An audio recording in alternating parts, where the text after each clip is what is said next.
നിയമസഭാ തെരഞ്ഞെടുപ്പ് പ്രവർത്തനങ്ങൾ ചൂടുപിടിക്കുമ്പോൾ കോട്ടയത്തും ചർച്ചകൾ പുരോഗമിക്കുകയാണ്. LDFിൽ മന്ത്രി VN വാസവൻ തന്നെ ഏറ്റുമാനൂരിൽ വീണ്ടും മത്സരിക്കുമെന്ന് ഉറപ്പായി കഴിഞ്ഞു. പുതുപ്പള്ളിയിൽ ആര് മത്സരിക്കണമെന്ന കാര്യത്തിൽ പ്രാഥമിക ചർച്ചകളിലും തീരുമാനമായിട്ടില്ല. ഉമ്മൻചാണ്ടിക്കെതിരെയും ചാണ്ടി ഉമ്മനെതിരെയും മത്സരിച്ച ജെയ്സി തോമസ് ഇത്തവണ പുതുപ്പള്ളിയിലേക്ക് ഇറങ്ങില്ല. ചാണ്ടി ഉമ്മനെതിരെ ഒരു പൊതു സ്വതന്ത്രനെ മത്സരിപ്പിക്കാനുള്ള സാധ്യതയാണ് ആരായുന്നത്. കരുത്തനായ സ്വതന്ത്ര സ്ഥാനാർത്ഥിയെ പരിഗണിക്കുന്നത് ഗുണകരമാവുമെന്ന അഭിപ്രായവുമുണ്ട്. ഇക്കാര്യത്തിൽ വിലയിരുത്തൽ നടത്താൻ ജില്ലാ സെക്രട്ടേറിയറ്റിന് നിർദ്ദേശം നൽകി. CITU ജില്ലാ പ്രസിഡന്റ് റജി സക്കറിയ, കർഷക സംഘം ജില്ലാ സെക്രട്ടറി KM രാധാകൃഷ്ണൻ എന്നിവരുടെ പേരുകളാണ് പുതുപ്പള്ളിക്ക് ആദ്യം പരിഗണനയിൽ വന്നത്. പക്ഷേ ഇരുവരും താൽപര്യം പ്രകടിപ്പിച്ചില്ല എന്നാണ് സൂചന. പാർട്ടിക്കും മുന്നണിക്കും പുറത്തുനിന്നുള്ള വോട്ടുകളും സമാഹരിക്കുന്ന വ്യക്തി വേണമെന്ന അഭിപ്രായം വന്നതോടെയാണ് പൊതു സ്വതന്ത്രനെ കുറിച്ച് ചർച്ച വന്നത്.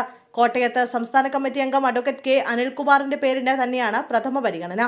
കാഞ്ഞിരപ്പള്ളി, ചങ്ങനാശ്ശേരി, പൂഞ്ഞാർ മണ്ഡലങ്ങളിൽ സിറ്റിംഗ് MLAമാരായ Kerala Congress MLA N Jayaraj, Job Michael, advocate Sebastian Kulathinkal എന്നിവർ തന്നെ മത്സരിക്കും.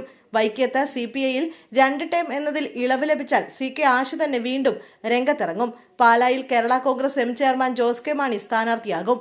കടുത്തുരുത്തിയിൽ സ്റ്റീഫൻ ജോർജ്, ജോസ് പുത്തൻകാല, സക്രിയാസ് കുതിരവേലി എന്നിവരുടെ പേരുകൾക്കാണ് പ്രഥമ പരിഗണന. മുഖ്യമന്ത്രി പങ്കെടുക്കുന്ന CPM ജില്ലാ കമ്മിറ്റി യോഗം 16-ന് നടക്കും. അന്നത്തേക്ക് പ്രാഥമികമായി സ്ഥാനാർത്ഥി കാര്യത്തിൽ രൂപരേഖ തയ്യാറാക്കി വെക്കണം.